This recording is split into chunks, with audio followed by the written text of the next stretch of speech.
speedruns, and NEScard did an amazing job. And it seems like the donors think so too. So here we have $150 from Velkin. A donation draws near. Command, command, command. Absolutely amazing to see Dragon Warrior run at AGDQ. It's definitely inspiring me to start running RPGs this year. Donation goes to Runner's Choice. $70 from a good friend on the couch, Yelsrek. NEScard, here's $10 for every stop spell cast by that Droll Magi. Cheering you on from the second couch. $30 from Forgotten Warrior. First of many donations this year. Come on, guys, almost there. Let's get that Superman 64. $20 from Bass Guitar Bill. I am literally hooting and hollering at this RNG manipulation. This game is normally so frustrating, and NEScard is making it look easy.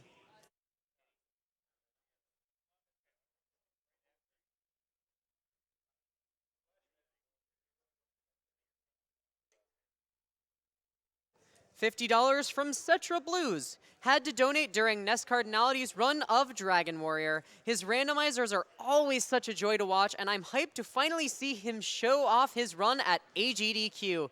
Good luck, dude. Seems like you didn't need luck, because I think he manipulated that too. All right, a $50 anonymous donation asks for my best Star Fox voice impression. High quality voice samples in Star Fox games, let me tell you.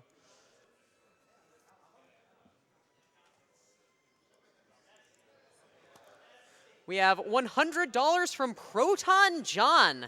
Hey Ness, glad to see you're getting to do your run finally. We're all rooting for you back home, so keep doing your best, which I know you always do. P.S. There's a little surprise waiting for your Nest collection when you get home. Put my money towards Superman 64 because I hate myself.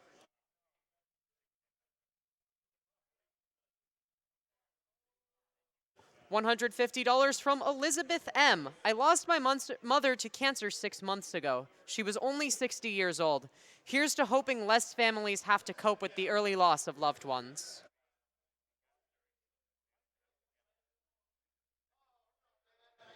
$20 from Das Dull. Greetings from Germany.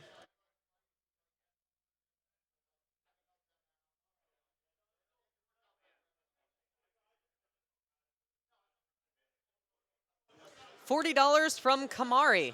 Hey, longtime watcher, so I figured it's about slime I donated. So glad to see Dragon Warrior being run. Good luck on the run. Take the Dragon Lord on his offer.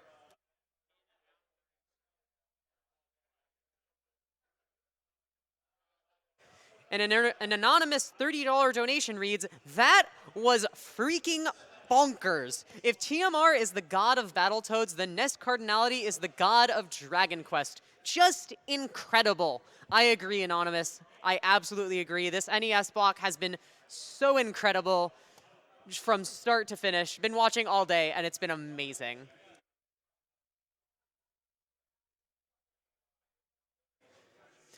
Dove donates $20. Longtime watcher, first-time donor. I want to see someone cry while playing Superman 64.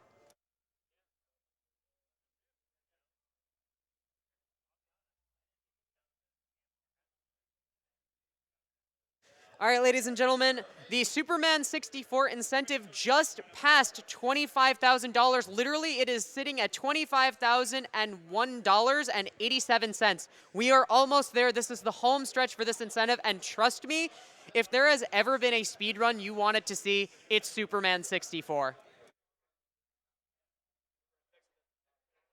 A $50 anonymous donation reads, some amazing brain-melting RNG manipulation in that Dragon Warrior run. Well done, Ness Cardinality. Looking forward to some super speedy Samus and kicking Cancer's butt.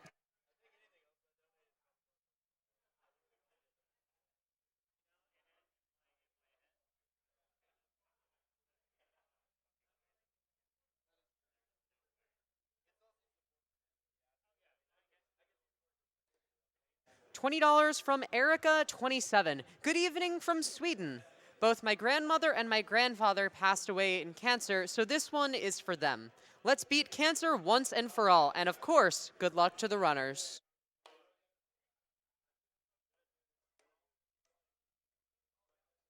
$20 from Prince Phoenix. Second donation so far, hopefully more to come. Trying to watch as much of AGDQ Live as I can this year. Love the event, love the cause, hate cancer. I think we all do, Mr. Phoenix. I think we all do.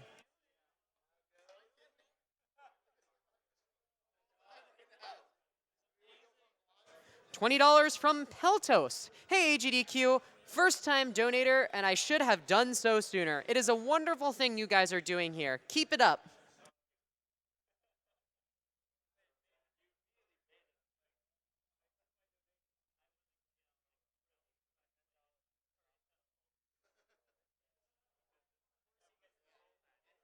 All right, some quick donation incentive updates besides Superman, because I think we've heard a lot about that already.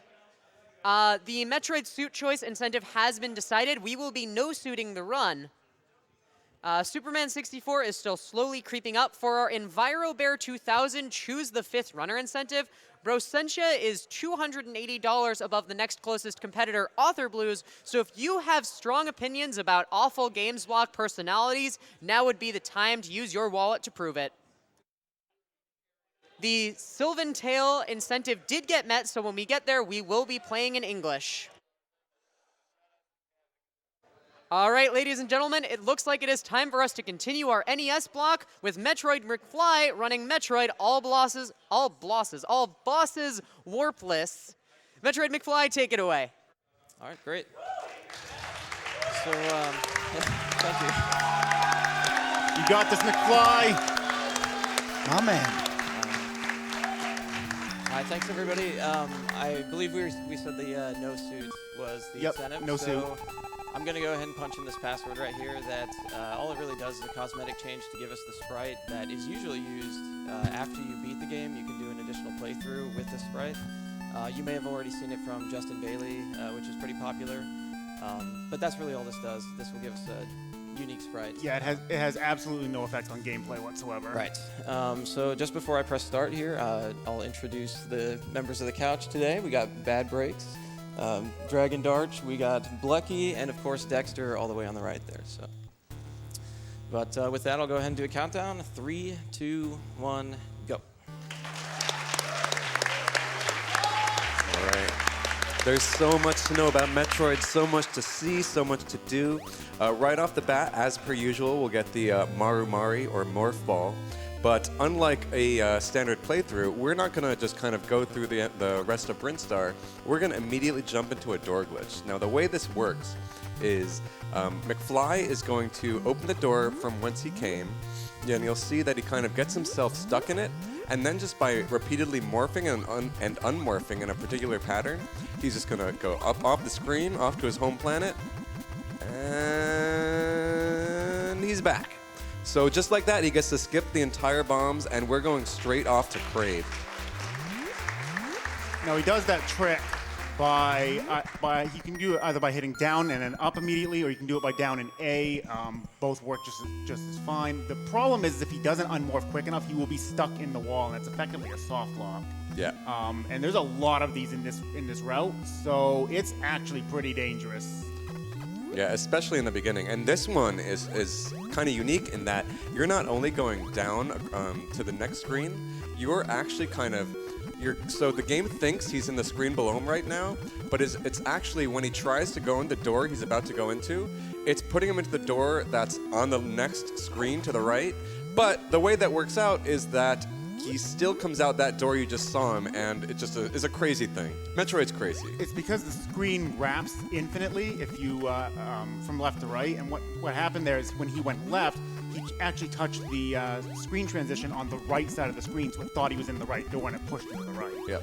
Coming up, one more screen wrap from now, I believe. We're already at Kraid, so this is an any present all.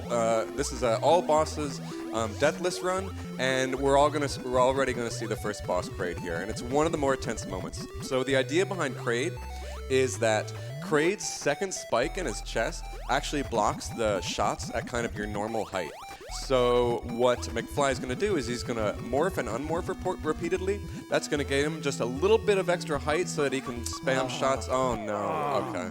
That's my bad. I actually kind of expected to make a mistake there. It's not a big deal. We respawn here at the beginning of the Kraid's Lair, but that damage boost through the door is actually rather touchy, and I just didn't put myself in the right spots. The way that works, actually, that damage boost, that is kind of required because you saw that, we've been able to open doors so far. Usually at this point, by the time you get to Kraid's door, you've got a ton of missiles, just a ton of them. Unfortunately, McFly has 0, so when he gets to this missile door where he needs 5 to open it, he can't open it without any missiles. So instead, he uses a damage boost to just kind of boost his way through. We're kind of lucky that that enemy is there to even boost him through, or else he'd have to go out of his way to get missiles a little earlier. For the longest time, this route was thought to be tool-assisted speedrun only, but McFly was actually the one who created this and was able to duplicate what the TAS is doing, and to fight Kraid first, because this, for the longest time, was not thought to be humanly possible. So back to how the fight works. So like I said, Kraid's kind of second spike will block most of your shots. So McFly's going to morph and unmorph, gaining him a bit of extra height to shoot Kraid just above his topmost spike. And then once Kraid's, so that's going to be kind of most of the fight. It's a 2-cycle fight, sort of. The first cycle is going to be hitting him in the forehead, and then once he shoots that spike out of his chest, McFly is going to shoot him right in the chest, spamming shots. First, a quick break for energy, his energy tank right there. Ooh, that was close. All right, now begins the hard part. Let's go. So let's go Kraid. I mean, let's go McFly against. Let's go Kraid. Come on. So he's spamming right into Kraid's kind of nose there. As much as he can, he'll shoot into his forehead a little bit, but whenever the opportunity presents itself, he'll be shooting right into Kraid's nose. Kraid takes a total of 96 shots to kill, Yeah. so this is a very specific pattern he's doing here that's Yeah. very difficult to pull off. He has one more. If he takes one more hit, he's. Oh, that was so my close. man. So My close. man. My man. Awesome. So now that Kraid is gone, McFly has 75 missiles to work with. So that can be used to open doors, to clear stuff out of his way. He is kind of a bit tight on health right now, so that just is a concern. He's going to be using these missiles to great effect to make sure everything dies in one hit. I have no words. He has to climb his way all the way out of Kraid's Lair. This pillar climb is very difficult to do too because it's very easy to short jump. Just trying to jump straight up these things, and you'll hit your head on it and won't let you get any height. Like that room is incredibly difficult. Also, every enemy in Kraid's Lair does 20 damage per hit. It doesn't matter what enemy it is, it always does that much damage. So he has to be very mindful of what he gets hit by. And he needs health for a damage boost coming up. That speeds up quite a bit in Kraid's Lair. So coming up right here, he's going to do a mid-air jump off of a damage boost. It's so tight. Hey, my man. That's huge. That is Jack the Ripper right there. That is so difficult. It's insane. So what he did right there, first of all, we haven't even talked about kind of mid-air jumps, but what you can do, if you unmorph in mid-air, then the game puts you in this standing animation. And, if you move left or right, then you get out of that standing animation. But as long as you're in that standing animation, the game thinks you are in fact standing, which means you can in fact jump.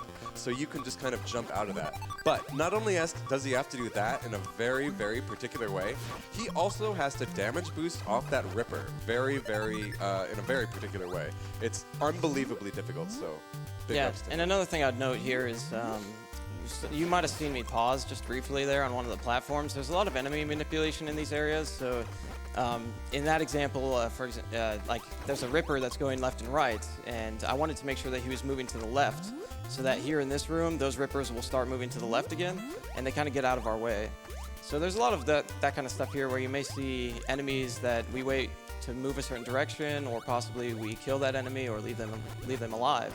Yeah. And that's all just for planning things in future rooms. Like right here, these yellow rippers here on the left side, he wants to make sure they're going left when they leave the screen, because the next one that spawns is going to be moving the same direction the previous one was moving.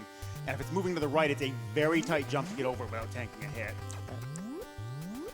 So we're on our way right now to Norfair and then to Ridley's Lair, the second of the 2 bosses in an all bosses run. Just before that, we're going to make a quick stop for an E-Tank for just a bit of extra health, as well as, very important, the Ice Beam, which helps us a lot, not only in platforming throughout, but more importantly later in Turian when it comes to Metroids.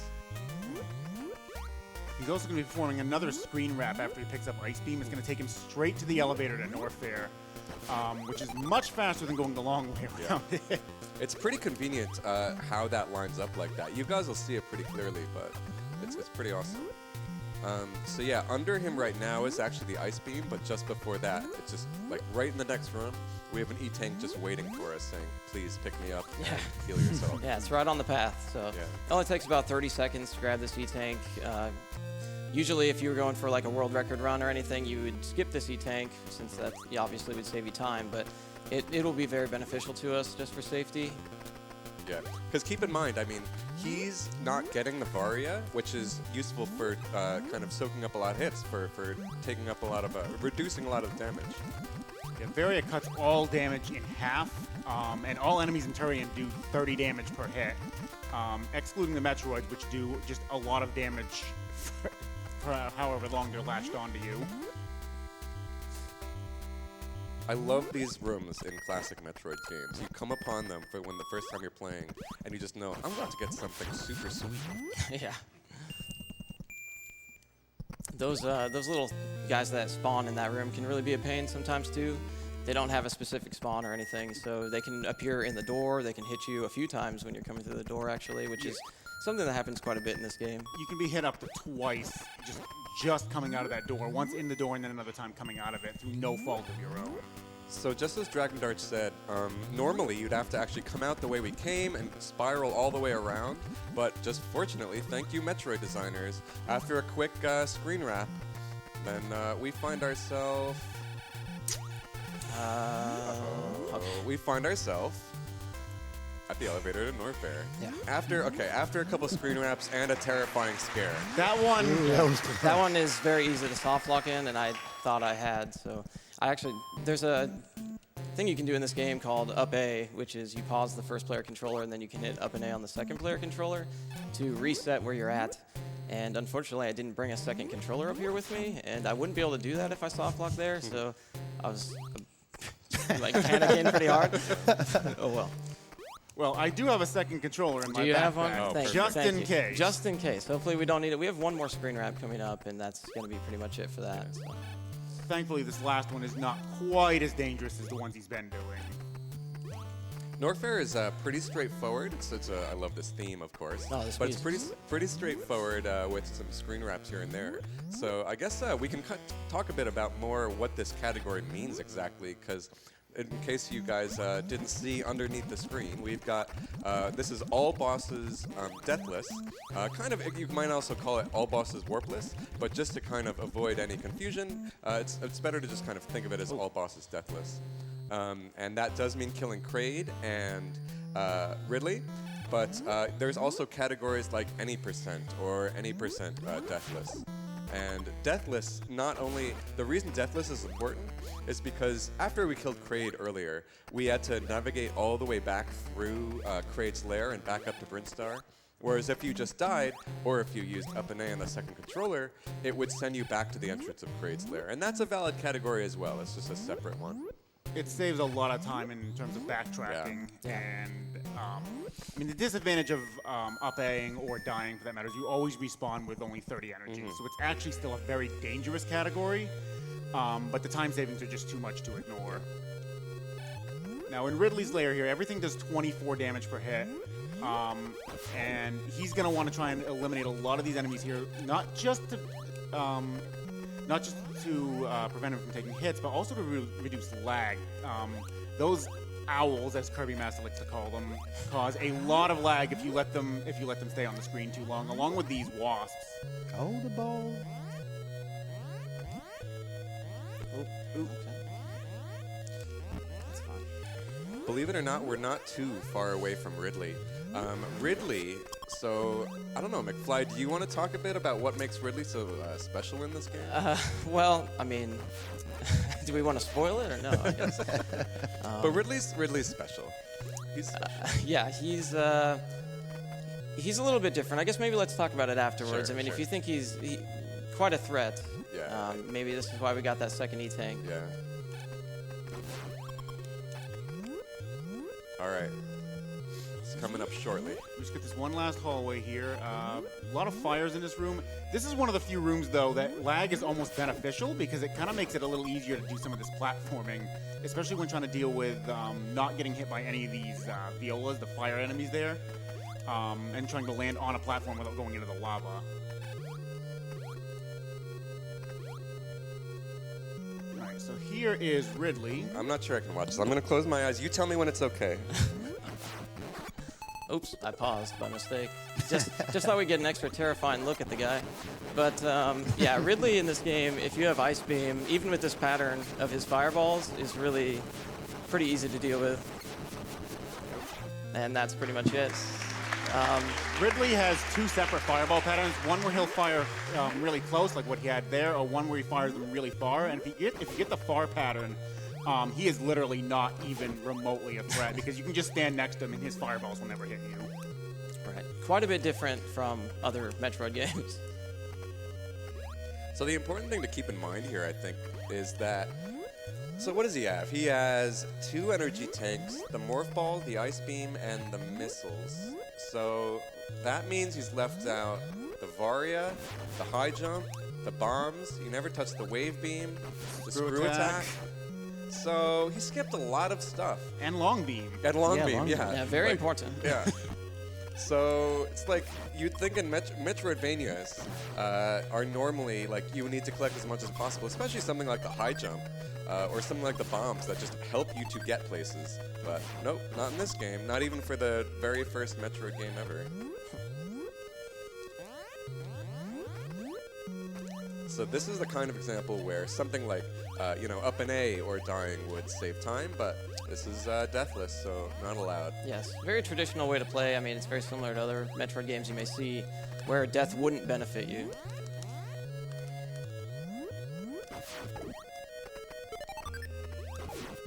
Now would actually be a great time for donations if we have any. Oh, trust me, we have tons over here. Sick Guy 007 donates $200. This is the run I needed to see at AGDQ this year. Go, McFly, go!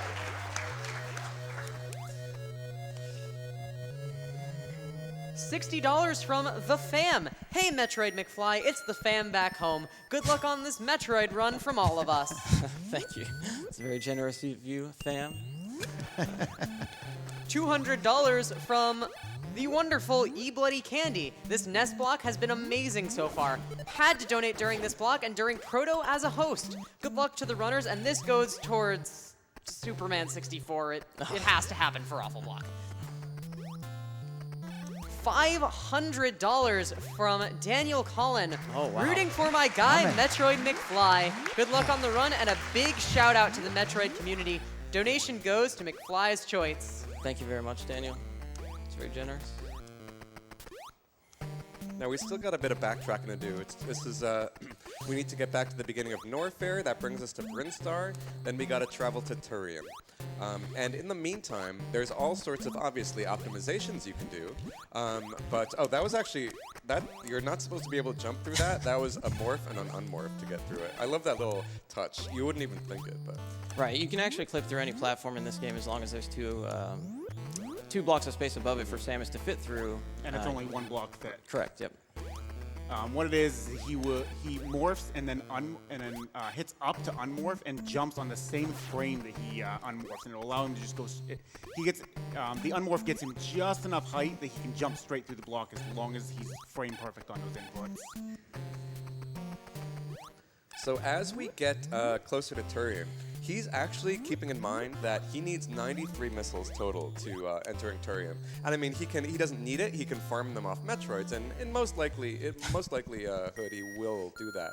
But it's interesting to me that you kind of always have to juggle this missile count, because missile luck is a huge thing in this game, especially as we get towards the end of the game. Just because Mother Brain herself needs, I think, 63.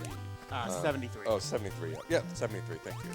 Between Actually, I'm going to go back for that. between Just as you're talking about missiles, Speaking of missiles. we just want to be safe. Might make as well sure we take got the 'em, extra yeah. 5. Yeah, right.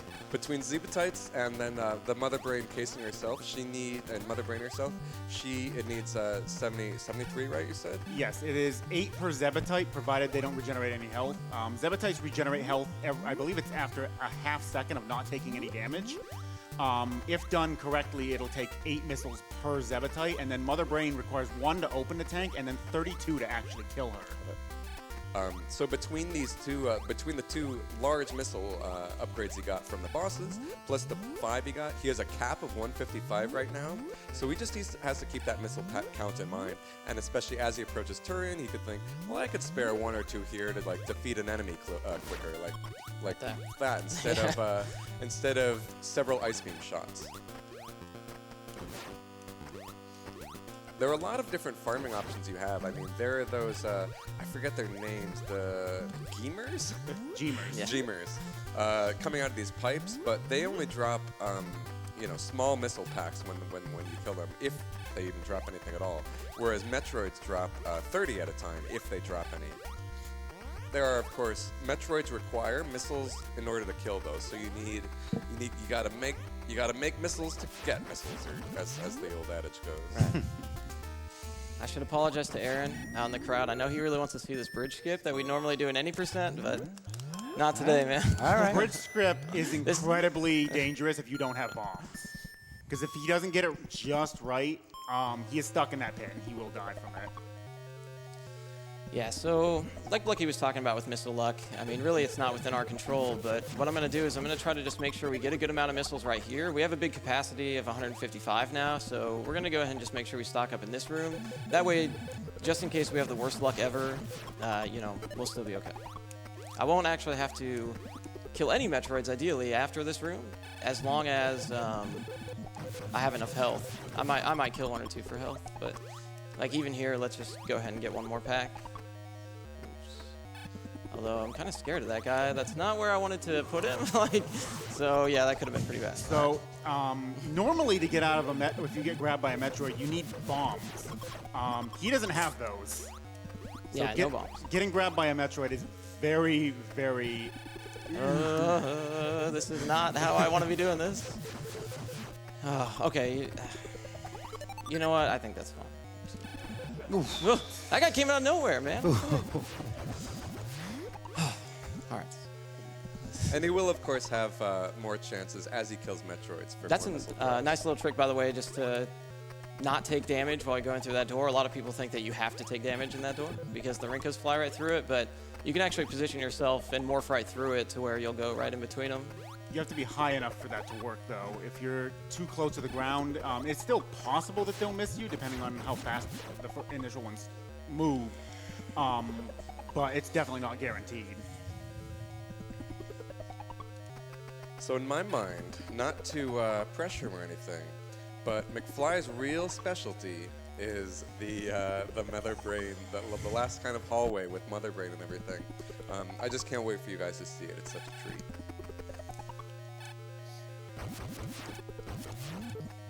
These Metroids are so scary to me. Those do a lot. If they latch onto him, they do a lot of damage in a hurry, especially since he doesn't have Varia. So fortunately, he does have 20 missiles spare. I'm gonna go ahead and see if we can just get 1 more health drop. Okay, nice. That would cap it out, just in case. But here we go. All right, so there's so much going on. While you're shooting down these Zebatites, like Dragon Darch said, it's 8 if they don't regenerate. you have to dodge Rinkas, which are freezable, as well as watch all the turrets to know when and where they're going to fire. He very successfully uses damage boosts if he needs to. He uses mid-air jumps when he needs to in order to kind of make sure that he's always spamming missiles. As it gets on, you have to remember that there's lava that you can fall into. Here he is at Mother Brain. So I'm just going to be quiet and let you guys watch.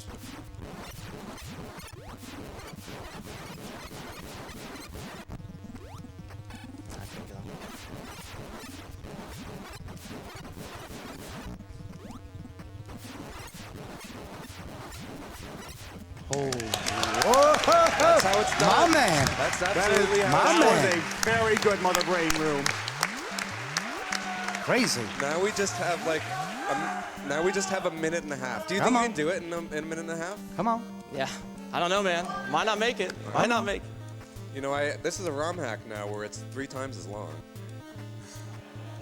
These yams are incredibly hard. Yeah, they are. All the task yams. It's not as bad without high jump, but it is not any. It's not that easy at the That's time. it. By the way. No, that's time. Yeah, sorry.